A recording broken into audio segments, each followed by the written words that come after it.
Good, happy Saturday morning, December 22, 2018. I'm Riley King, and welcome to the Riley King Newscast, right here on the Riley King Network. Let's begin. First up, partial government shutdown begins after lawmakers fail to reach deal.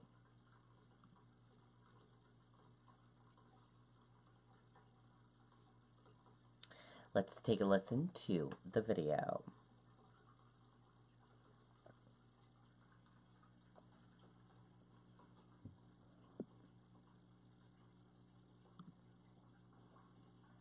That midnight deadline has now passed here in Washington, and that means a partial government shutdown is now in effect. The third government shutdown this year. And while there was a flurry of attempts to make negotiations at the last minute, nothing quite came through, and neither side seems willing to budge. Let's get it done. The shutdown hopefully will not last long. The Senate. After a dramatic day, the Senate adjourned Friday night without a deal to avert a government shutdown, but an agreement to keep working. I hope Senate Democrats will work with the White House on an agreement that can pass both houses of Congress and receive the president's signature. Lines of communication between key players did reopen in a last-minute effort. Early Friday afternoon, a government shutdown seemed inevitable. Senate Republicans returning to Capitol Hill after a meeting at the White House where the president reiterated he wouldn't budge on his border security demands. Later, the White House sent Vice President Pence, Budget Chief and incoming Acting Chief of Staff Mick Mulvaney, and Advisor Jared Kushner to Capitol Hill to meet first with Senate Democratic Leader Chuck Schumer. We are willing to continue discussions on those proposals with the leader, the president, the Speaker of the House, and the Leader of the House. Thursday night, House Republicans furiously worked to pass a stopgap spending bill, extending government funding until February and adding $5.7 billion for a wall. The House also adjourned Friday night, waiting for the next move. I am not bringing any bill to the floor that does not have the support of the president. The president Friday night putting the shutdown burden on the Senate. Now it's up to the Senate, and it's really up to the Democrats, because we need their votes. This partial government shutdown impacts 9 of the 15 cabinet-level departments and a number of agencies. It accounts for about 25% of government funding, and about 420,000 federal workers will be working without pay until the shutdown is over. In Washington, I'm Karen Kafa. Okay, and there you go on that video and that report.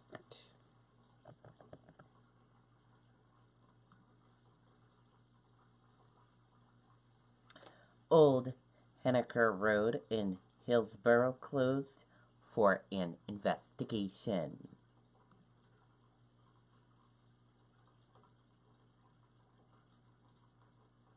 Let's take a listen to the video from WMUR News 9.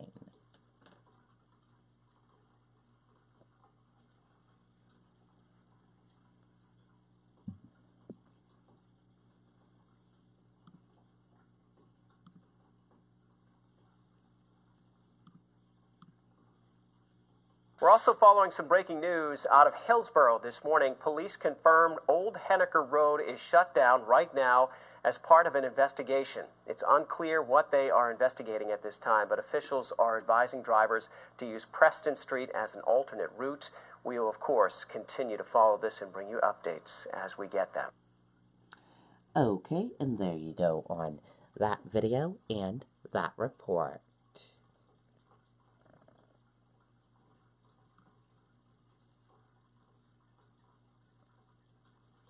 Police investigate after 2-year-old boy found unresponsive later dies.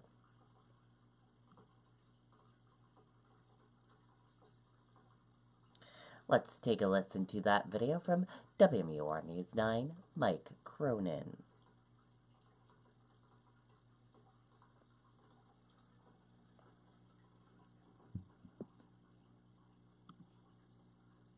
Well, just horrible news tonight as neighbors are saddened by this little boy's tragic death. Around 9:30 this morning, police were called to a neighborhood in the north side of Concord for an unconscious 2-year-old toddler. He was rushed to the hospital but died shortly later. Police say the boy was in the bedroom when they arrived and his parents were home. They say the 911 call was made by another person who was there and noticed that something was wrong. Investigators are still trying to determine when the toddler became unresponsive. The State Attorney General's office and county attorney have been notified, but are not actively involved right now.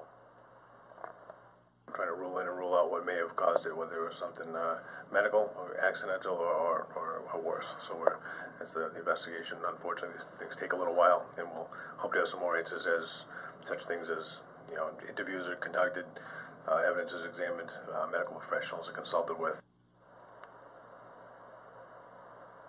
Police say they are familiar with this boy's parents. In the meantime, they're asking anybody to give them a call who may have information on this case, and an autopsy has been scheduled for tomorrow.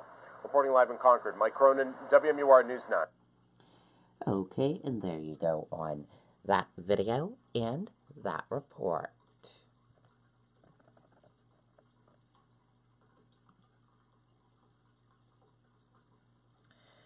Stranded hiker rescued near Kinsman Mountain.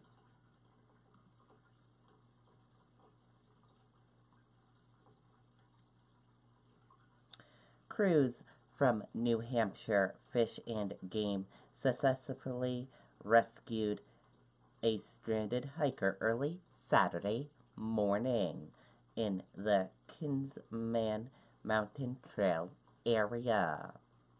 According to Colonel Kevin Jordan, the first call came in about the hiker around 4 p.m. Friday. Rescuers were able to find him late Friday night, but were not able to reach him right away because a nearby river was running high due to rain that fell Friday.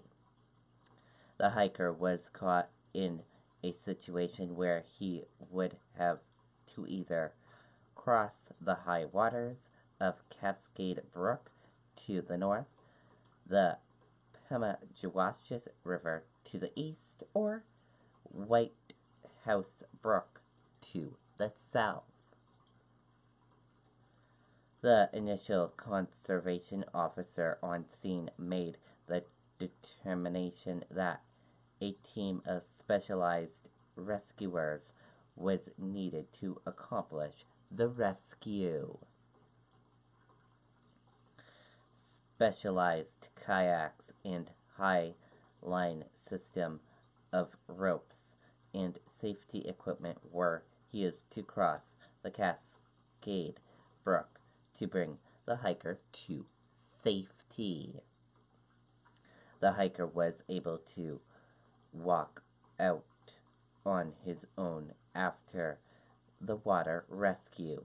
He was reached the basin parking lot around 1:30 a.m. New Hampshire Fish and Game Department conservation officers would like to remind anyone thinking about going on hikes to pay attention to the weather forecast and, if need be, alert your plans to avoid a potential situation that could require a rescue response.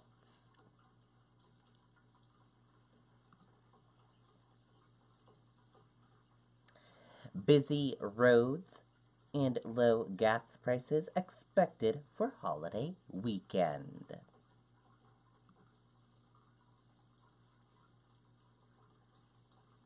Let's take a listen to the video from WMUR News 9, Jessica Moran.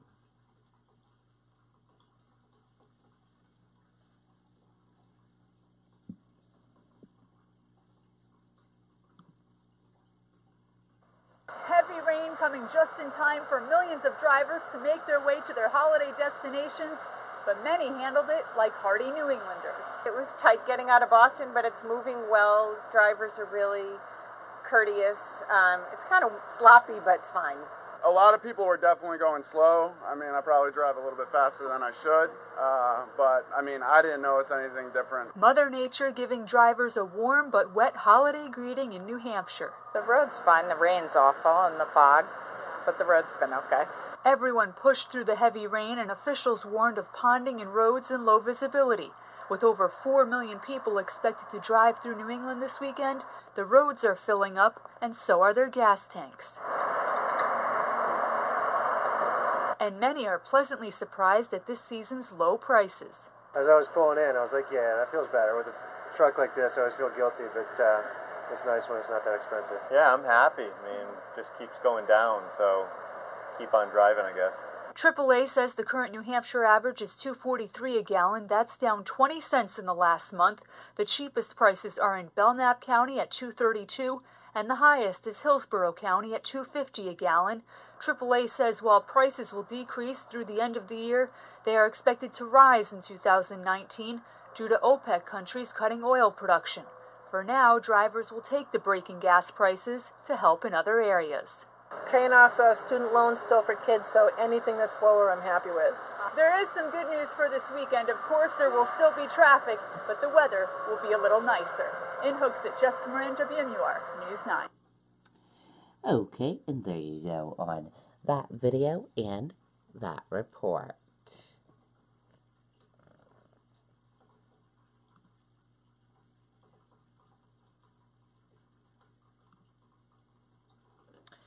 Government officials shut down as clock hit midnight on Capitol Hill without a deal.